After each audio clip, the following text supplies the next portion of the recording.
Greetings, fellow humans. I'm MartianBuu, and today I have for you a Festival of Legends deck for every class. These are 11 decks that at least vaguely interested me, and they are a mix of both just for fun and slightly competitive. So hopefully there's something in here for everybody. So first up we have Death Knight. Death Knight did get a couple of interesting things for Wild, but as far as cards that need to go into an existing deck, they'd have to be even and they'd have to be unholy, which there weren't a lot of great options for. So there might be some egg potential, something like that. But the kind of Death Knight I like is the Reno Blood Control type, and that did actually get some cool new stuff this time around. So we got Arcanite Ripper. So it's a 3-mana 3/2 weapon, which I found is really handy in Wild for cleaning up like ship's cannons and anchor totems and stuff like that. But what you can do with this is you trade into something with it, which changes your health total. On the next turn, you're going to trade again, which will change it again. But you can also do like Obliterate and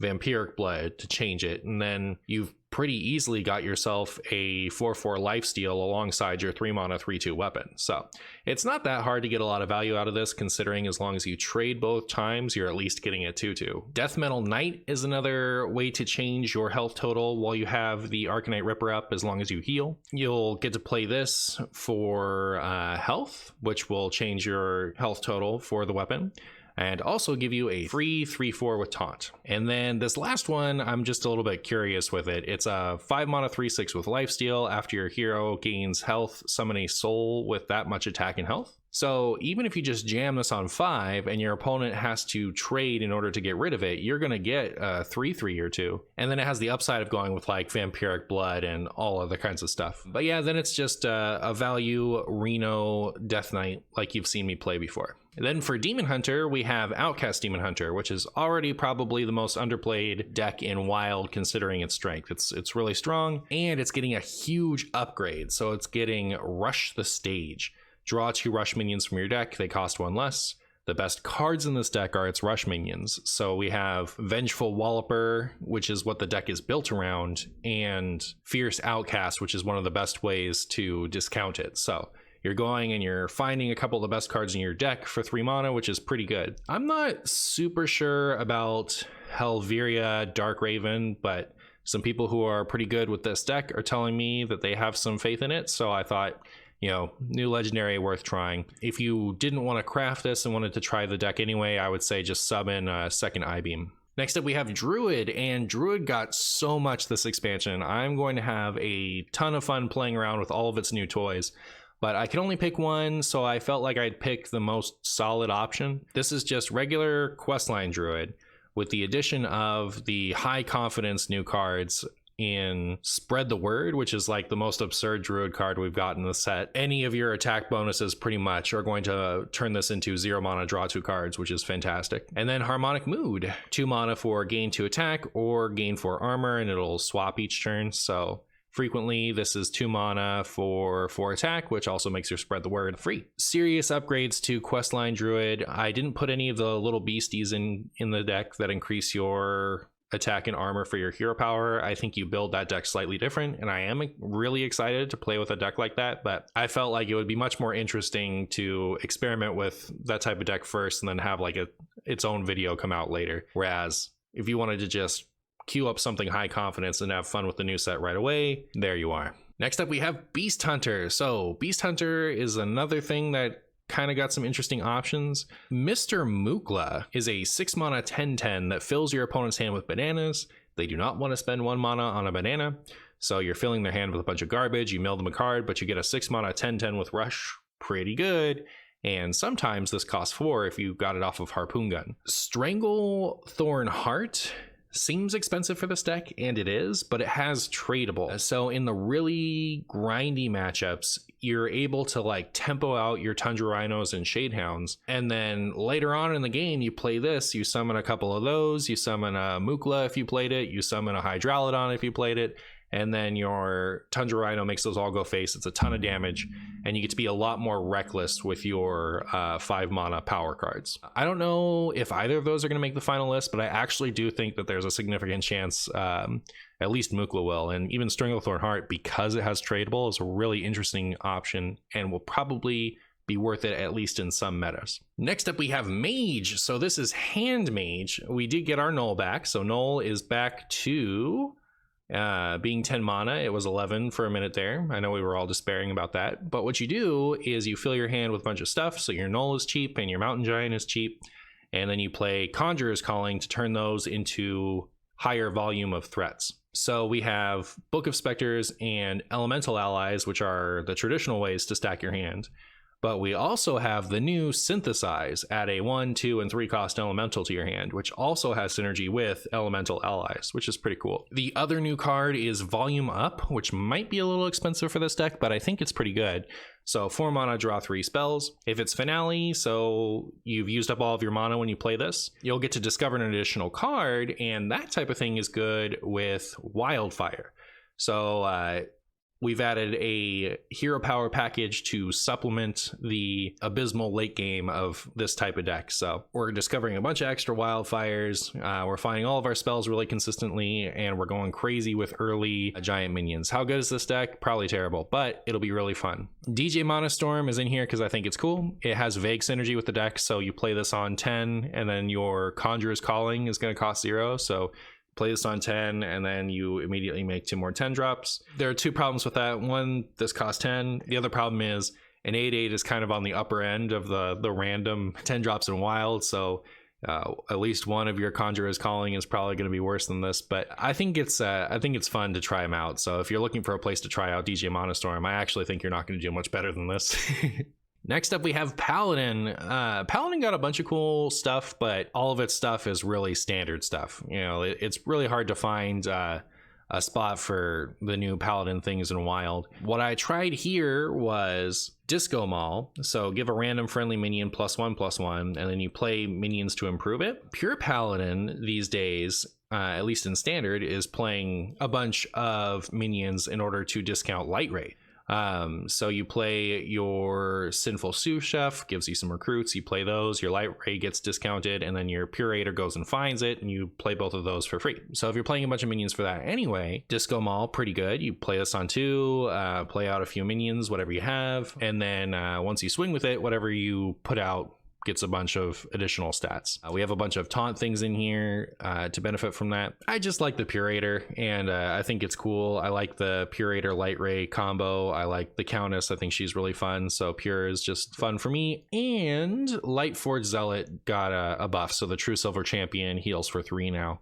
So there's a lot of fun stuff to do with Pure Paladin. And with Unnerved Conviction, I know it says 2, but it's actually 1 now. You can cheese some easy games that way. Next up for Priest, we have Big Priest. So I am actually really tired and didn't have high confidence in my ability to present a non-Shadow Priest Reno Priest for you. That is a deck that I want to build for this expansion, but I was going to throw something together, and I'd rather experiment with it next week and come out with a video sometime soon dedicated just to that deck. So in this case, I'm showcasing something that is probably just going to be competitive. So we have Big Priest, your Blood of Gahun, Neptulon only hyper efficient build.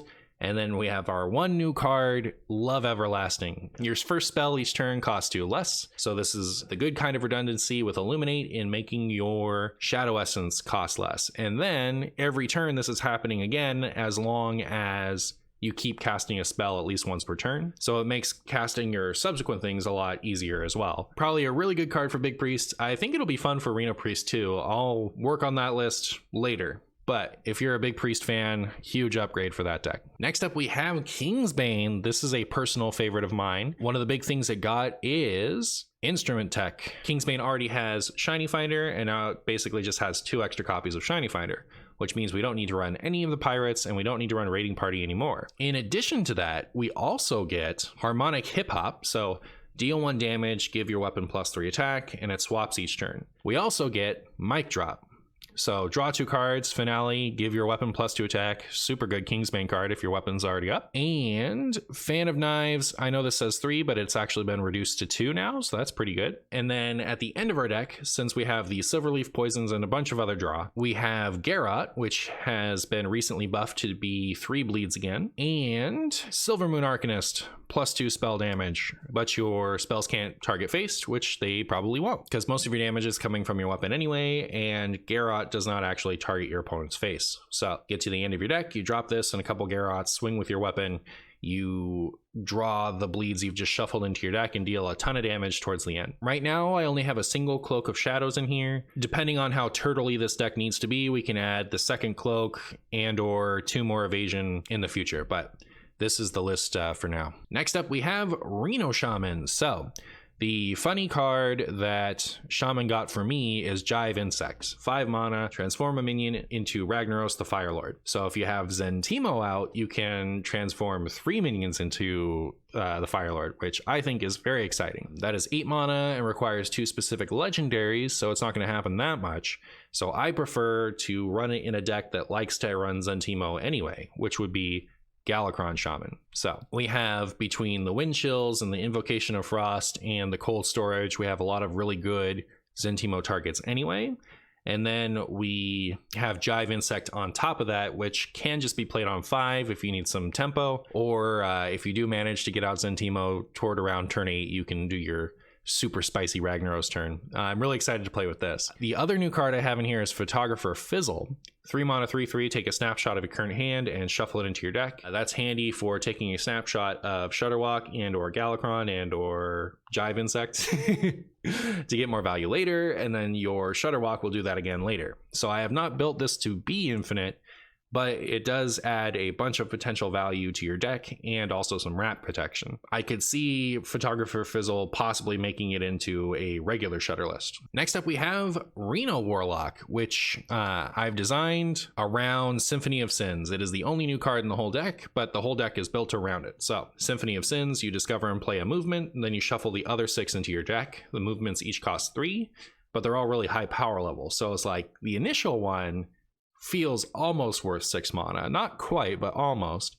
You get to discover 3, so you don't get to see all of them at once, but one of them is draw the highest cost minion in your deck and reduce its cost by 6. So if the highest cost minion in your deck is Reno Jackson, you play Lorekeeper Polkelt, and whether you get Symphony of Sins or Reno Jackson, you can heal to full on that turn. That's the idea anyway. The other cool thing about Symphony of Sins is when you have Polkelt in a deck like this, you don't really want it to stay ordered after you've got the card you were tutoring, which is in this case Symphony of Sins and Reno Jackson. So Symphony of Sins shuffles the other symphonies into your deck, which re-randomizes your deck, and you don't have to worry about drawing a bunch of heavy stuff all in a row. And then the rest of this is just all the updated removal, so like Hellfire costs 3 now. Actually, we got our Dark Pack back, and because of that I'm running Runic Egg, which is also good with Grimoire of Sacrifice and Plague of Flames and Defile and stuff like that. So it is a much more control-oriented build that is aiming at getting to play a bunch of the symphonies. So I'm actually really excited to play that one. And finally, we have Warrior. So there are actually a ton of fun things to do with Warrior this set, despite the rhetoric. There's Menagerie, which I think has some potential. There's Warsong and Rage Warrior, which I think has a lot of potential. I opted for Tony, King of Piracy, because I thought you would like it the most. This is a control build that's trying to survive, and then what you do is on turn 7 you swap decks with your opponent, and then you explore Ungoro, so you turn their deck into a bunch of discover a card, which is terrible and wild. So their deck is already ruined. Once the Tony dies, you're gonna be able to trade it into something, or it'll just keep smacking them in the face. But yeah, once it dies, they get their deck back. Their deck is garbage, so you're already fine, but you can go the extra mile and just delete that with Skulking Geist. All the Explore cards cost 1. Pretty spicy. The other cool thing you get is Razorfen Rockstar, so it's a Quillbore. After you gain armor, gain 2 more. Armorsmith with Risky Skipper means you're gaining a ton of armor, and you're increasing each of those iterations by 2. I think it was confirmed that it works that way. I haven't actually played with it yet, but Skipper, Armorsmith, Razorfen, Rockstar, very silly. And Skipper's a pirate, Razorfin Rockstar is a Quillbore, Eternium Rover is a mech, and if you have any one of those out, then Roaring Applause already draws 2, and then if you have multiple of them out, you're drawing even more. So, nice place to try out the Menagerie card just as an easy way to draw a couple cards, and some potential to draw even more. So I think there's a lot of fun stuff to do in Warrior, but this is a nice place to start. So that was a Festival of Legends deck for every class. I'm really excited for this set. I think there's a lot of really cool things to try out. Let me know if we touched on any of those for you, or if there's something else that you're interested in trying. Remember to like and subscribe for more Martian videos. I hope you enjoyed, and thank you so much for watching.